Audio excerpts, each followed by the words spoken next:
Hi, and welcome to the Guitar Learning Show. I'm Bob. And I'm Kevin. And we don't have it set up at the moment, but I have a new pedal board coming. It's going to be a lot larger than the current pedal board. So we've taken the majority of the pedals off of my current board and some other pedals that I've had laying around, and that's what you see in front of you. So today we're going to shoot out some similar pedals, tube screamer types, distortions, delays. We're going to go through and we're going to hook them up. We have the JHS switchback and the red remote to allow us to switch between the two pedals. If you can see this. We have a little bit of a cable mess here. And then we're powering everything with the Chalk's DC7 power supply.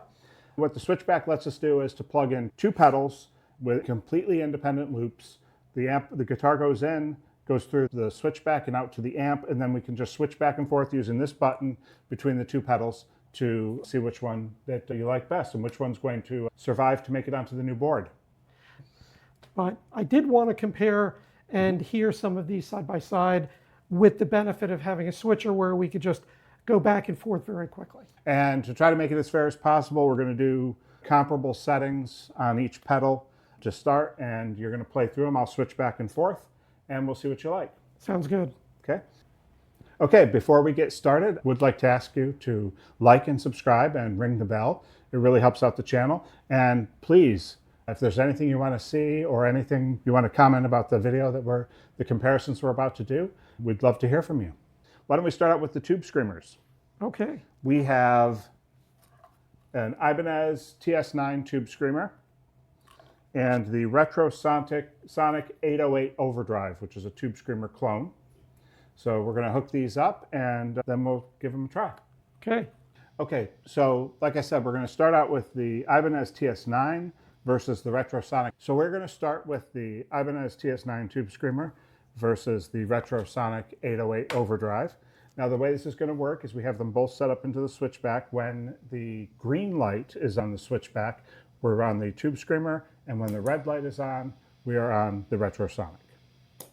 And that Retro Sonic is designed as a tube screamer copy circuit. Yeah. And it has, with the toggle, it has 3 different settings in there. Okay, so what are we on? We're starting out on the tube screamer. Everything is set at 12 o'clock.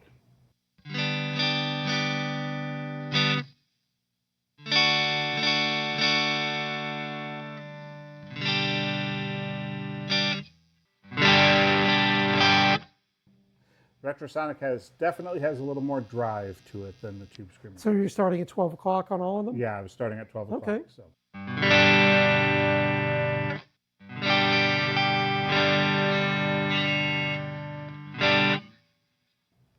Bring the drive down a little.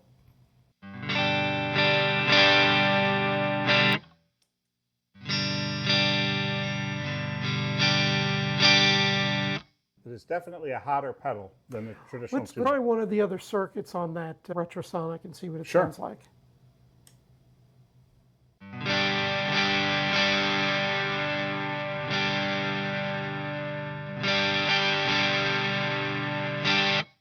Let's try the third position. Might as well.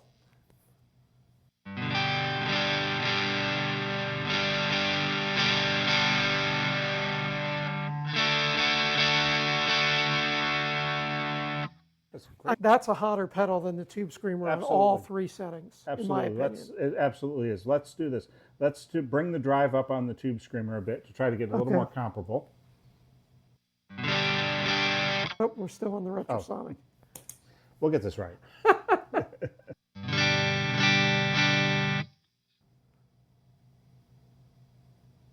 that's the drive.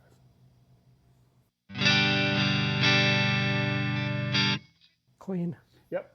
Let's start out with hearing the clean tone of the guitar, just straight into the amp. Okay. All right, and I am playing a Danish Pete. Can't call it a Telecaster. Yeah. That's the DPT.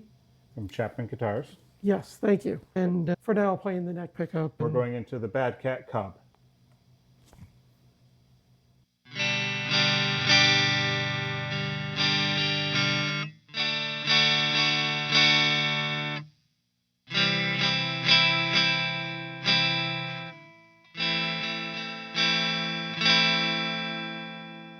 That's our clean sound. Okay, let's switch the pedals on. We're going to start out in the tube screamer.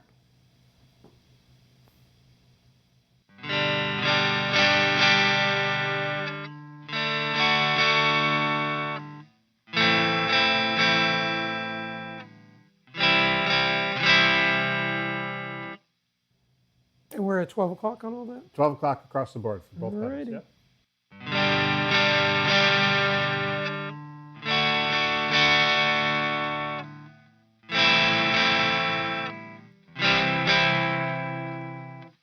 Definitely a hotter pedal. Yeah. Let's bring the level up on the tube screamer to make it a fair fight.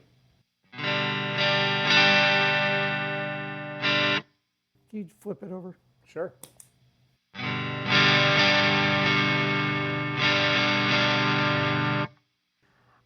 At least the way it's set right now, the tube screamer seems more articulate Absolutely. than the I noticed the same thing. retrosonic.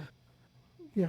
Yeah, from my opinion, the tube screamer definitely sounds better. I loved the way the retrosonic. I've been hearing the retrosonic now, I think, for years on your board, and I've always loved the way it sounds. But hearing it up against the original, at least in these current settings, I think that the tube screamer definitely sounds more articulate. Yeah. This one definitely gets more distorted at the same level, at the same settings than the tube screamer, but Yeah, that distortion may not be as articulate as you would want it to be. It gets a little more muddied okay. to my ear. I agree So, completely. The tube screamer is a potential for the board. The retrosonic is going to be relegated to maybe a backup board of some Yep. sort. Yep, exactly. Okay, great. Right? And we will start, this time we will start on the blues driver. Okay, so for this comparison, we're going to take a look at the beloved Boss blues driver and the Thorpe pedal, the Dane, named after Pete Honore, Danish Pete, Telecaster into his pedal. Yep, and signed Telecaster into signed pedal. Yes, thank you, Pete. I appreciate it. It's very nice to have the gear signed by you. The signature adds a little extra tone. Yeah, I'm a much better player now than I was before I had the signed gear. Exactly. Okay. Whatever inspires you. Yep. So we're going to start out on the blues driver. This will be interesting to see because the blues driver is a mass-produced, very affordable pedal. It's a great pedal. It's been on thousands of boards. The Dane is a boutique pedal. To make it fair, we're only going to stick to the drive side of the Dane. The Dane has the boost. Right. We're not going to look at the boost side of the Dane. And there's not a lot of information on what type of circuit the Dane actually is. No, but we've compared it ourselves off camera to a few blues drivery pedals, and it feels like it's in the family at least.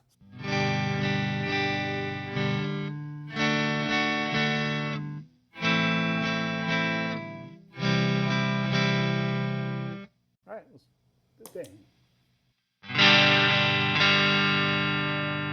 I just said the boost wasn't going to be on. The boost is not on. That's just got a lot more level than that blues driver has. Okay.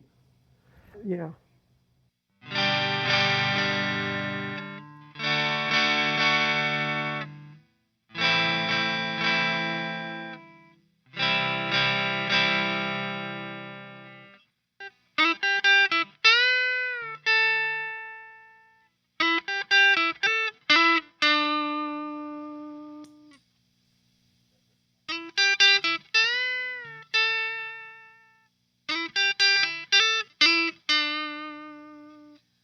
Just playing the chords, Yeah.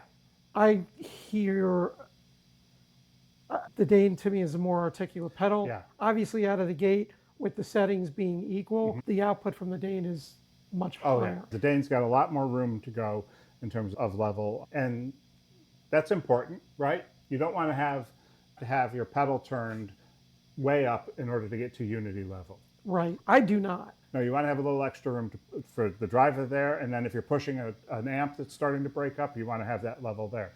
I have to agree with you, and probably explain, we both have a bias toward very articulate distortion pedals and overdrive pedals. We want to hear every note. We want to hear every tone in there. All right, so what do we got? Now we're going to do the Fender Pugilist Distortion, which is going to be on the red side, versus the JHS Hard Drive, which is going to be on the green side. We're going to start out with the Pugilist. Okay.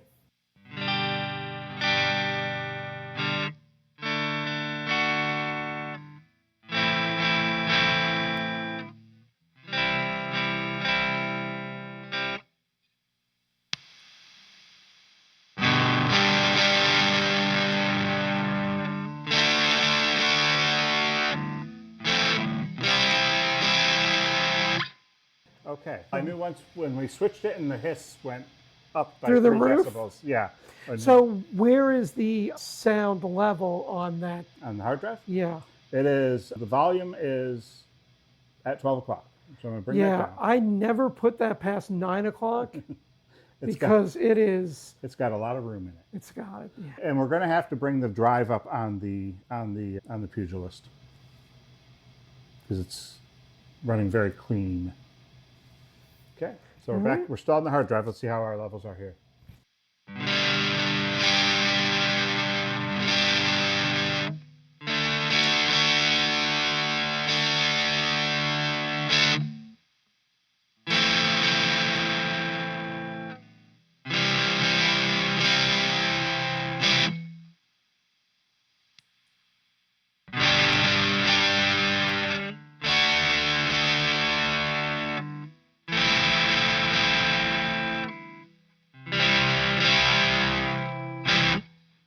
As far as the amount of distortion we're getting out of the pedals, now it's fairly similar. Yep.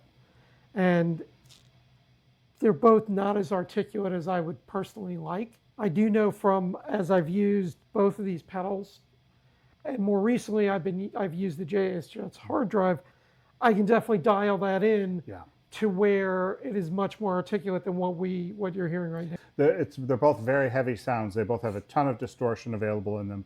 The Pugilist actually has basically two different distortions It does, yeah. that you can stage into each other.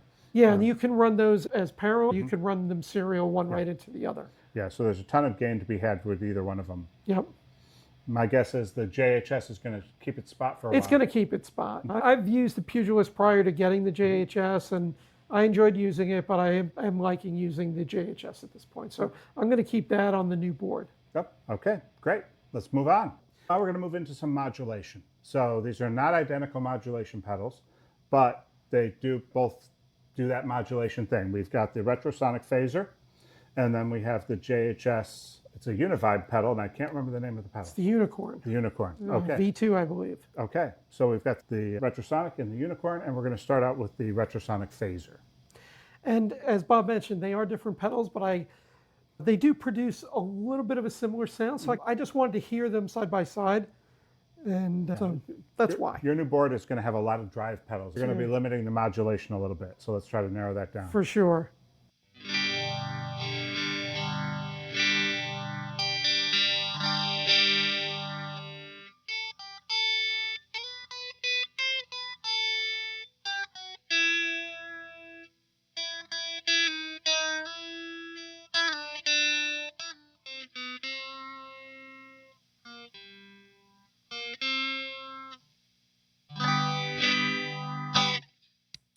Okay, Unicorn.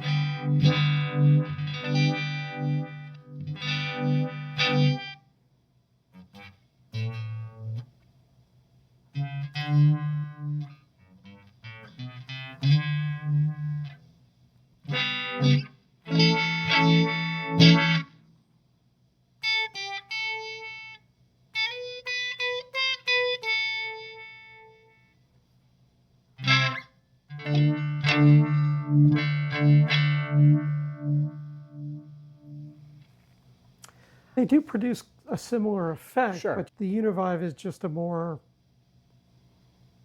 there's more to the effect, I guess. There is, and I could tell by the amount of extra playing you were doing on the Unicorn that it was inspiring you.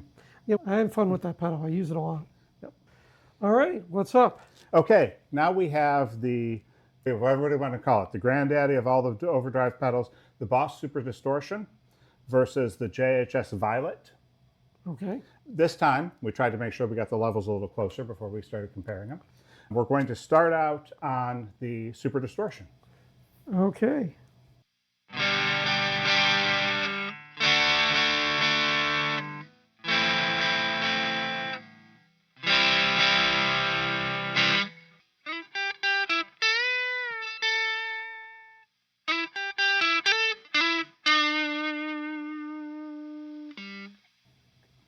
Let's switch over to the Violet.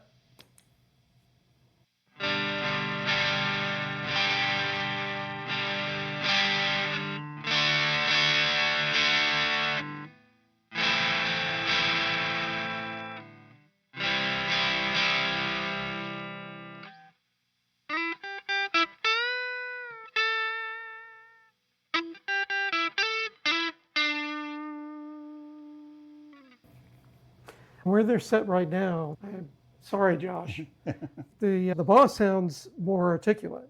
Yeah, it does. Where the Boss, we have our traditional kind of gain level tone. The Violet has just a tremendous amount of flexibility in terms Tons of of equalization in this pedal. lots of equalization. You can change the position of the mid hump a little bit there. Yep. So I'm sure that if we got this dialed in, why don't you get it where Adjust it just a tiny bit. Sure. Okay. What are we We'll go on? back to the super distortion, just to.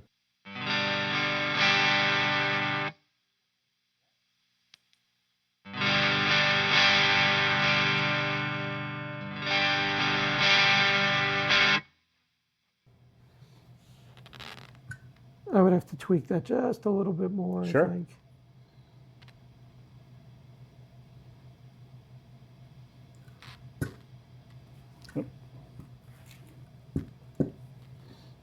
Even the pedal's getting tired of pedal I comparisons. know. What are we on? We are on the Violet.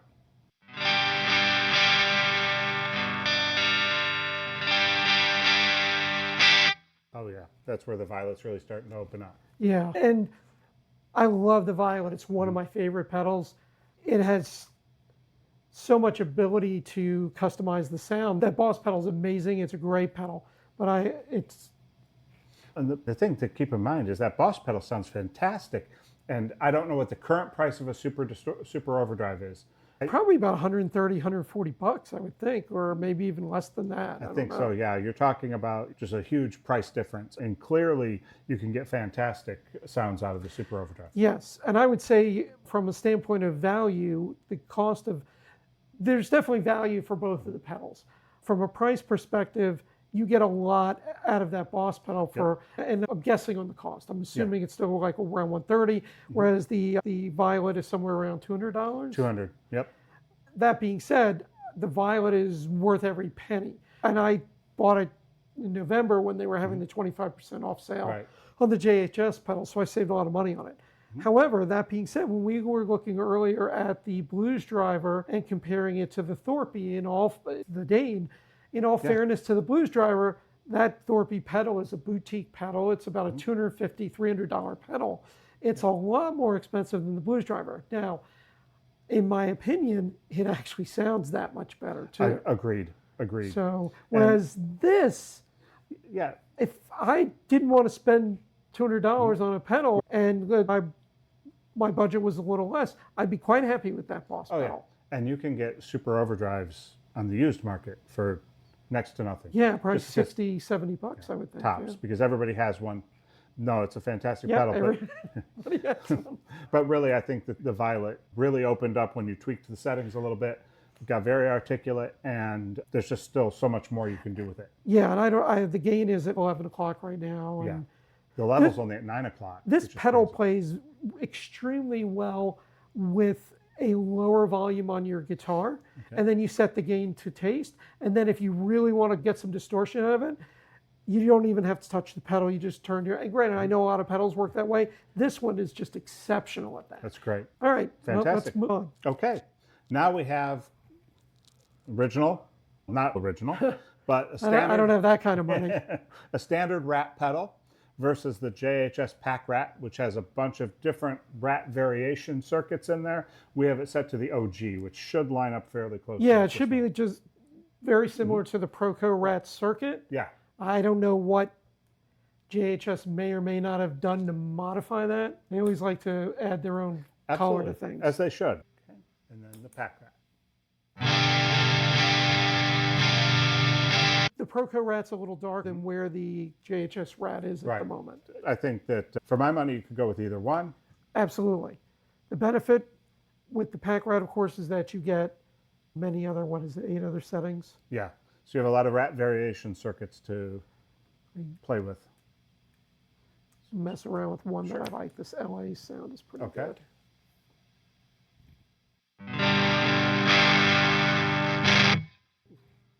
Yeah. At that level, a lot of headroom in that.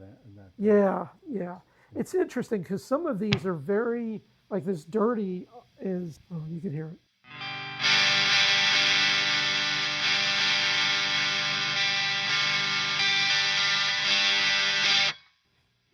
see where they come up with that. Yeah. It's grittier. Absolutely. And then there's one here. We'll play JHS. I guess that's Josh's own circuit. Sounds like their take on the Rat. Yep. Yeah.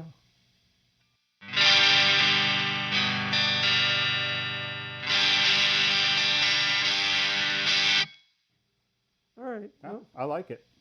they're both great. I really like both pedals. Yeah. I bought the Proco Rad. It wasn't super expensive, and No. I bought it just to have a second Rad pedal. Sure. I thought it'd be cool to have, and the JHS is going to go on the board because it has so many other options. Right. Yeah, but there's and it definitely takes up less real estate, which is nice. always a plus. But yeah, there's absolutely nothing wrong with the original Proco. Nope, it's a great pedal. I want to say that was $60. Yeah, it's a It's crazy really affordable cheap. pedal. Yeah, I mean brand new. Okay, moving on. Okay, now we're going to take a look at the Fender delay from their Hammertone series versus the JHS Flight delay. Now, we've also done a full review of the Flight delay on the channel, so definitely check that out if you want to get into a little more detail. You could spend an hour comparing two delay pedals. Oh, all day long. So I'd spend an hour just messing with the settings on that JHS. And we'll put a link in the description to the review we did on that JHS delay. Absolutely. So we're going to start with the Fender Hammertone. Okay. And what are we on, analog or digital? We're on analog. Okay. Analog on both of them.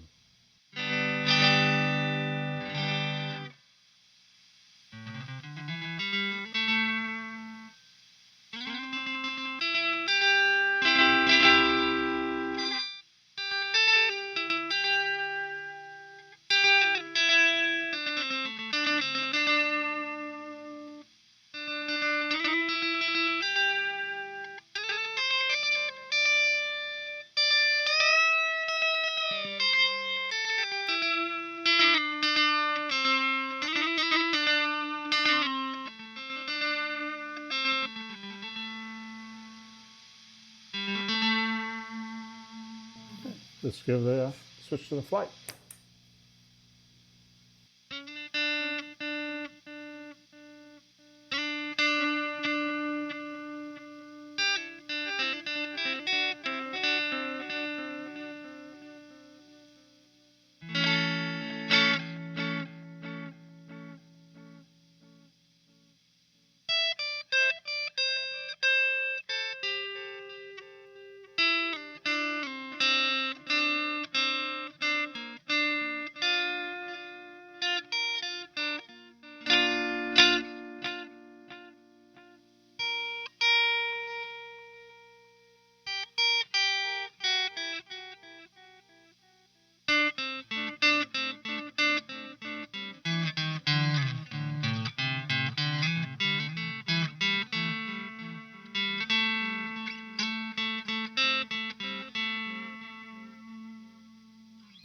So we didn't really spend time trying to get them to sound the same. We just picked delay that we liked.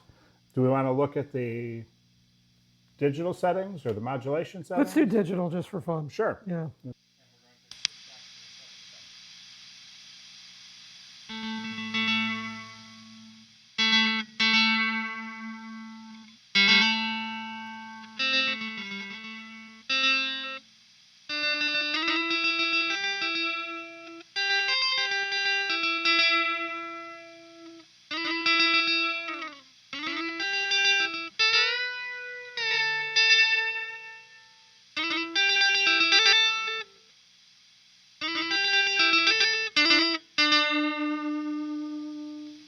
Back to the JHS.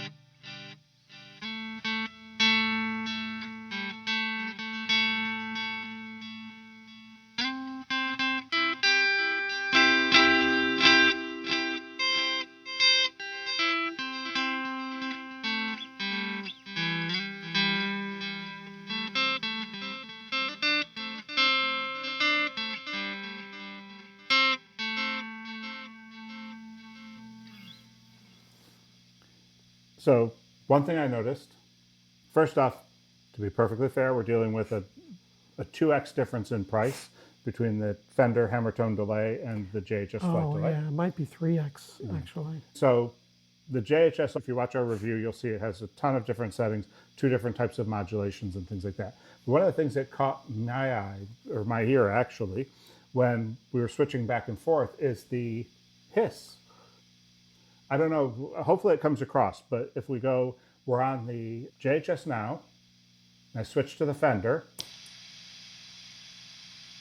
it's a much louder pedal. There's a lot more hiss, just the pedal being on, as opposed to the JHS, which has almost none.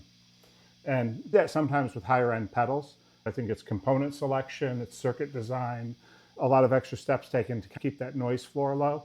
But there's a big difference there, even just on the overall hiss level. That's a big deal. I don't think there's any comparison.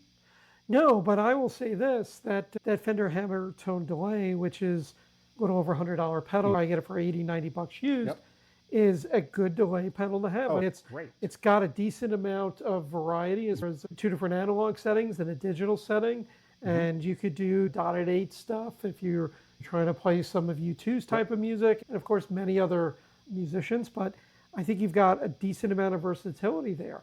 With the JHS pedal, I agree, I think you get a higher quality circuit, better build quality, and you also get a little more modulation. I like the fact that you've got that chorus in there, and you can really dial that in and get, if you didn't want to have a chorus, which this is great, and this will go on my board, but if you didn't want that on your board, I think you could get away with that. I really do. And we did spend some time on that, and we did in the review. Yeah. Yep. So I think it's definitely the flight delay. And I do want to, if anybody's wondering, as I'm looking at the winner's circle here, this is not in any way sponsored by JHS pedals. Yeah, it's not. Every JHS pedal I've paid for. Now, if Josh wants to gift me a few to try out, I'm happy to take them. We are happy to do some reviews, right? That's right. That's right. We are open to sponsorships. I took full advantage of that sale in November when they had 25% off. Because when you're talking pedals that start out around $200, that's a significant difference. Big difference. Okay, moving on. So we really appreciate you guys watching the videos. And if you could hit the like and subscribe button, hit the notification bell so you'll be notified of new videos. Really helps us out a lot. Absolutely. Thanks again. We appreciate that. So the very last thing that we wanted to get into is looper pedals. And as you can see, I have 3 looper pedals in front of me. And the very first one is this Boss. It is the RC1 loop station. And this was my very first looper pedal. And this is the most basic looper pedal. It's probably one of the most inexpensive. And if you just want to lay down some loops and practice over it, and you don't want to get too crazy with anything else, this is really a great pedal to have. And so there's that. Now, this Donner pedal, as you can see, it's got 2 buttons. The Boss has the 1 button. The Donner has the record and the dub. And then on the right side, it has a button to lay down drum tracks. And I think there's 99 different drum tracks in here. And so you can change, of course, the tempo, and you can change the track. And so you can, without getting super involved with having different types of equipment, you can play with some drums. And drums are a lot more fun than a metronome. Although I do highly recommend that you use a metronome. Getting that click in your head, believe it or not, is really helpful as a guitar player. But this Donner looper pedal, and quite frankly, it might be about the same price as that Boss. This thing is 99 bucks. Yeah. So if you want a looper pedal with some drum tracks in it, this one's awesome. I highly recommend it. I think it's a great pedal. And there's actually a few reviews of this pedal on YouTube if you want to take a look at it somewhere before making the purchase. Sure. And then the last one I have here is this. It's a much more involved looper. It's the Boss RC10R. And this loop station, I can't remember how many drum tracks, but it's got a ton of drum tracks in here. And you can change like the sound level of your loop. You can change the sound level of the guitar, or of the drums going into it. And you have a lot of input and output options on the back as far as mono versus stereo. And then this also has what's called a quantizing function. So if your loop, as you're counting it, as you're playing and as you're counting your beats, if it's not quite exactly where it needs to be, this pedal will fix it to a point. If it's really off, it's not going to do a thing. But if it's just a tiny bit off, it's gonna massage it in where it needs to be. Now, for being a precise guitar player, you don't want to be doing this when you've been playing for 20 years. But initially, to get it to sounding good, to where you're inspired to use it and to play, it's cool to have. So when you get into a situation where you're starting to lay down a lot of tracks and you're building something very multi-layered, that quantizing has to that help. really comes in handy. Yeah. Absolutely. So those are the three loopers that I own. I've recently gotten this RC10R.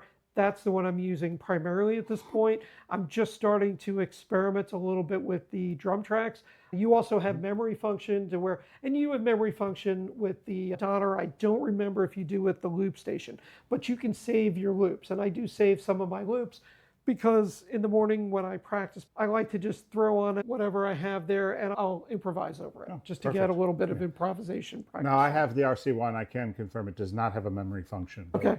It's very basic and it's easy to operate and it's fantastic. I used it for quite a few years before I bought the Donner, and then after 5 years or so of the Donner, maybe a little less, I recently, within the past 4 or 5 months, I got this new Boss. And I love it. It's fantastic. Yep. Okay. So that's all I got for today. Okay. This is the first in a series of videos that we're going to be doing as we rebuild Kevin's pedalboard for the last time. He's never going to change it after we build it this time. I don't know about that. But we have the pedalboard is on its way. It'll be here soon. We'll be taking a look at that, and then we're going to be looking at kind of the old board versus, and then putting it together with the new board. And I think you've got a few other surprises that lined up for things that we're going to be adding to your new board. Absolutely. Thank you again for joining us today. I hope you found this fun and entertaining. Absolutely, and inspired to compare some pedals on your own. Again, we appreciate it, and we will see you in the next video. And we went through the comparisons pretty quickly, but it's fun to sit down and dial them in and have something like this where you could just very quickly go from one to the other. And when they're not, when the pedals aren't down on the floor and you can reach them. So it's just another aspect of playing guitar that is really, I find, very inspiring and a lot of fun. Absolutely. Anyway, thank you for watching, and we will see you in the next video.